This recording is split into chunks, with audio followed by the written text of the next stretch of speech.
Hop là, je réactive le micro, c'est mieux comme ça. Donc section équipement maintenant, c'est une section qu'on peut appeler portfolio également, qu'il y a assez souvent avec les sites, c'est-à-dire on va mettre une suite de photos comme ça.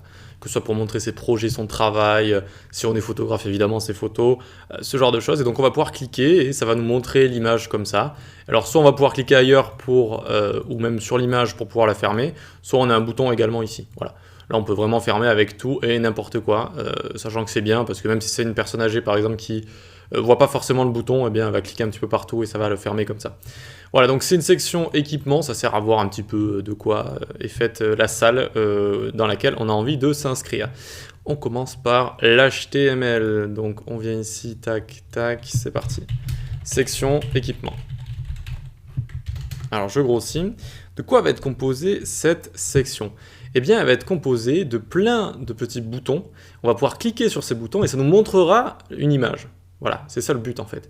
Pourquoi on met des boutons ? Parce qu'un bouton, c'est lié à une fonctionnalité. À chaque fois qu'on va avoir quelque chose, une interaction, etc., eh bien, c'est quand on va cliquer sur un bouton. Et pareil, c'est bon pour l'accessibilité de bien nommer ça des boutons tout simplement. Donc ici, on commence avec un H2, titre, équipement. Et on va écrire ici les équipements. Ok, nickel. Ensuite, on fait une section avec l'ID équipement, comme ça. Ok. Et puis, on fait des boutons. Donc, button, avec à chaque fois la classe btn modal. Ok. Et on va leur rajouter quelque chose de spécial. On va leur rajouter des index. Alors, d'abord, on peut mettre type est égal button. Voilà. Et on va mettre data tiré. Alors, data tiré, c'est des attributs qui existent en HTML qui nous servent à mieux sélectionner des éléments en JavaScript. Par exemple, imaginons que j'aurais un site qui fait des recettes, eh bien je pourrais mettre data recette est égal, et là je donne des index 1, 2, 3, 4, 5, 6, 7, etc. etc. En fait, on peut mettre ce qu'on veut après le data, c'est ça que j'ai envie de vous dire. Data photo, data visuel, data ce que vous voulez en fait. Et donc ici, on va mettre des index à chaque fois, vu que ça va être, chaque bouton va représenter une image qu'on aura envie d'agrandir. Donc data, index, 2, 3, 4, etc., etc. Maintenant, on peut faire maj, alt, flèche du bas, et jusqu'à 9 ici. C'est-à-dire qu'on va avoir 9 index. Et donc, vous l'aurez deviné, il va falloir les changer à la main ici. 5, 6, 7, 8 et 9. Enfin, il existe une technique avec Emmet, mais elle est assez compliquée. Elle est plus compliquée que simple. Donc, c'est tout ce qu'il faut ici. C'est juste des boutons comme ça. Ils vont représenter de base les images, vu qu'on va leur mettre en fait un background en CSS. Et donc, quand on cliquera sur ce bouton, ça nous amènera autre part. Enfin, ça fera apparaître autre chose plutôt. Cette autre chose, on va le créer ici. Ça va être une div avec la classe bloc modal. Une fenêtre modale, c'est une fenêtre qui apparaît comme ça. Quand on clique quelque part, vous le connaissez sûrement, quand on s'enregistre quelque part, quand on se connecte, etc. C'est une fenêtre modale. Et donc, dans cette fenêtre modale, il y aura une image. Donc, bloc image ici, avec ensuite une image, je ne l'ai pas mis de classe, juste ressources. Et on peut écrire ici image info 1 par exemple, sachant que c'est pas vraiment un problème vu qu'elle prendra l'image du bouton sur lequel on vient de cliquer. Et donc en texte alternatif, on peut dire matériel de la salle de sport par exemple. Vu que c'est ce que ça représentera à chaque fois. Et il nous faut autre chose, il nous faut un bouton pour montrer qu'on peut le fermer également, même si on le fera fermer en cliquant à peu près n'importe où. Donc button, fermeture modale, et à l'intérieur on va mettre un X comme ça, on va mettre un X. Ok ? C'est tout ce qu'il nous faut en HTML. Donc on vient ici dans notre CSS, on va prendre le séparateur ici, et c'est parti. Cette fois ce sera section, équipement. Vous pouvez cliquer sur Alt 144 et ça vous écrit un E majuscule comme ça, section, équipement. Donc titre, équipement. On lui met une petite border top, ça c'est assez bien pour séparer, et notamment border top dashed comme ça. F1, F1, F1 directement. Text align center, dashed ça veut dire pointillé, ça va faire des petits pointillés. Puis font size 70 pixels.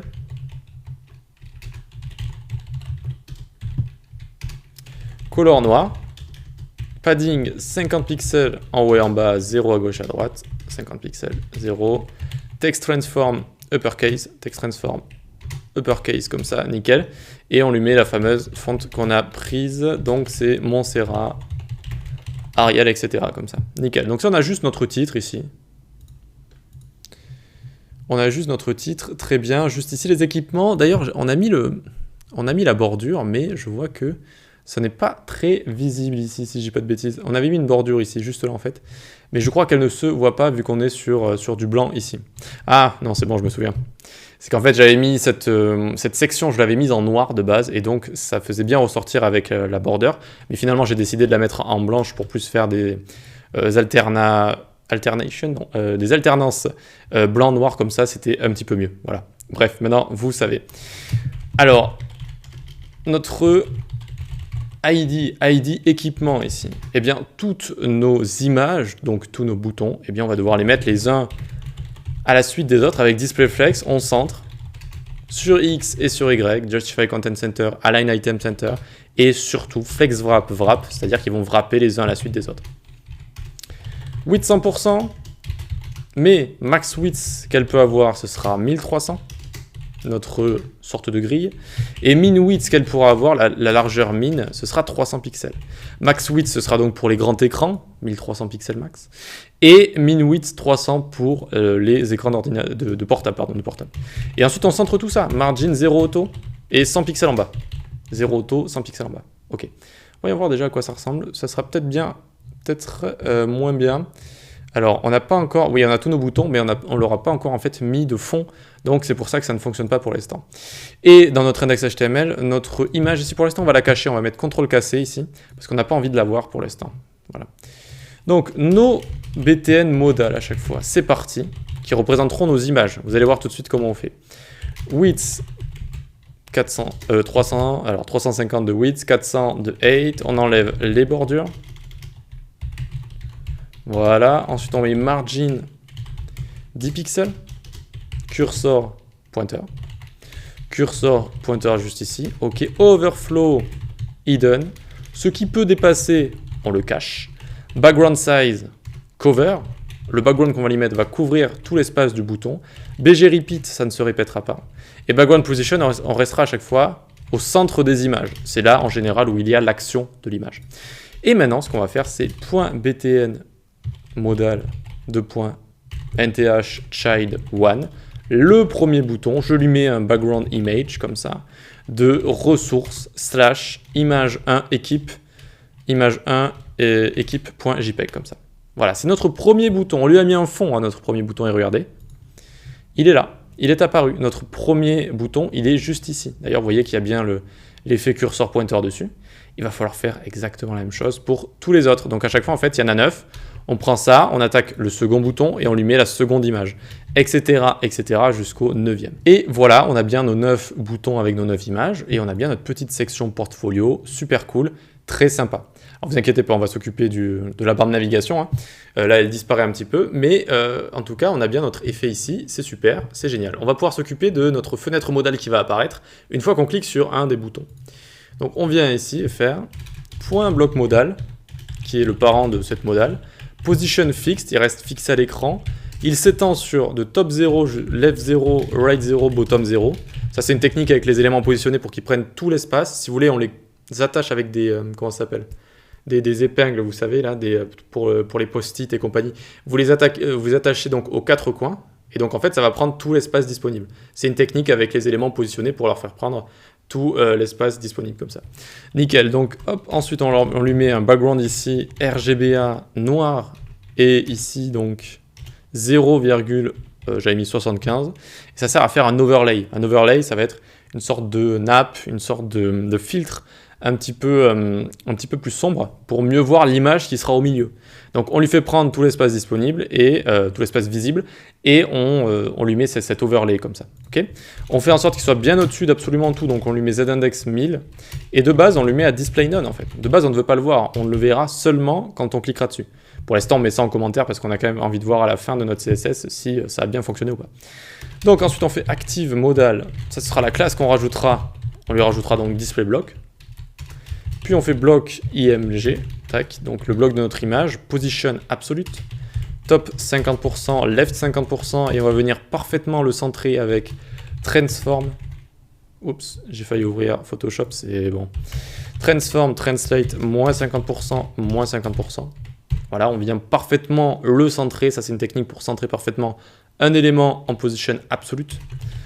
Width 800, height 500, parfait. Et ensuite, on attaque notre bloc modal IMG. Notre image prendra 100% de ce qu'on vient de créer juste au-dessus. 100% de ce qu'on vient de créer juste au-dessus. Maintenant, on s'occupe de notre fermeture modale, comme ça. Ce sera le bouton de fermeture. Et on aura terminé, après on pourra souffler. Position absolute, Z-index, on lui met carrément 4000, il faut qu'il soit au-dessus de l'image, il faut qu'on le voit. Et on vient le placer dans le coin droit, en haut du coin droit, d'accord, dans le coin en haut à droite. Donc top 5%, right 5%, width 60 pixels, height 60 pixels, et on lui met bien font size 22 pixels ici, color white, BG red, border radius